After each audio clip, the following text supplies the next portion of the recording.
তোমরা যারা ফেসবুকে আমাকে ফলো করো তারা দেখবে যে আমি এখন নতুন সরকারের ওপর একটু রেগেই আছি। অনেকদিন হতে চললো। প্রথম 1 মাস আমি যে ভিডিওগুলো বানিয়েছিলাম তাতে আমি বলেছিলাম সরকার ঠিক দিকে এগোচ্ছে, কিন্তু এখন 3 মাসের বেশি হয়ে গেল। এখন কিন্তু আর আমি সেই জায়গাতে নেই যে বলবো, কারণ দেখো অনেকগুলো ফ্যাক্টর আছে।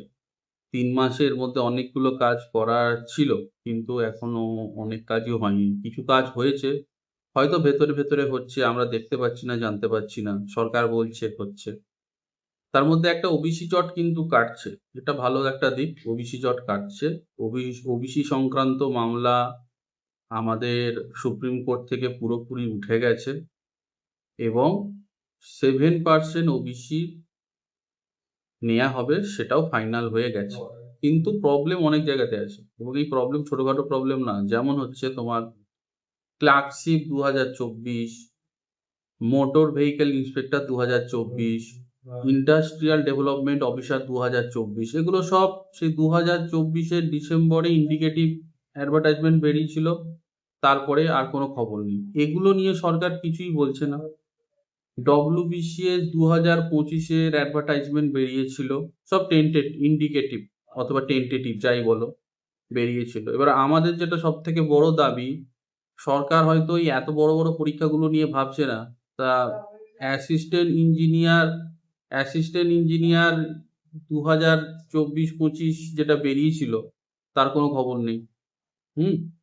এর মধ্যে দেখো আরো অনেকগুলো নোটিফিকেশন আছে, আমি সবগুলো নিয়ে এখানে বলছি না, কিন্তু এগুলো নিয়ে সরকারের কিছু বলা উচিত। কিন্তু এর মধ্যে আরো একটা চিন্তার ব্যাপার যেটা, সেটা নিয়েও আমি বেশি চিন্তিত।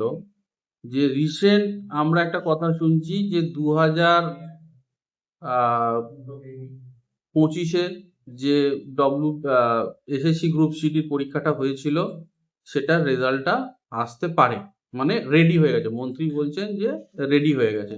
কিন্তু এখানে আরো একটা চিন্তার ব্যাপার, সেটা হচ্ছে এই ব্যাপারটা নিয়ে আরো ধোঁয়াশা, আরো ঝামেলা তৈরি হতে পারে।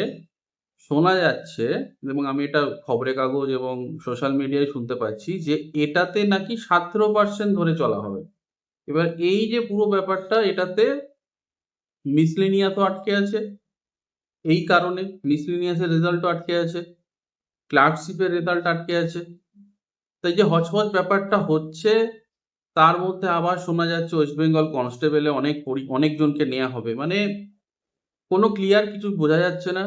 আমরা ওয়েট করব, আমরা চাইবো যে কনস্টেবলের রেজাল্ট আসুক, মিসলেনিয়াসের 2023-এর যে পরীক্ষাটা হয়েছিল তার রেজাল্ট আসুক, ক্লার্কশিপের 2023-এর রেজাল্ট আসুক।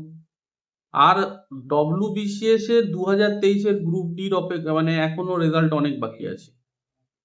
তাই জন্য আমরা এখন চাই, মানে আমি চাই এবং তোমরাও নিশ্চয়ই চাই, যে ডিসেম্বর 2026-এর মধ্যে ডব্লিউবিসিএস এর পুরো রেজাল্ট এবং পুরো নিয়োগ, এটা যদি না হয় তাহলে ডব্লিউবিসিএস এর পরীক্ষা হবে না। আর 11,000 পঞ্চায়েতের ভ্যাকেন্সিতে ওবিসি ভ্যাকেন্সি কত থাকবে, সেটা নিয়ে আমরা এতদিন ধরে ওয়েট করে আছি। এবার ওবিসি ভ্যাকেন্সি কত থাকবে সেটাও আমরা জানি না। আশা করছি 7 থাকুক, 17 থাকুক, সেটা ফাইনাল হোক।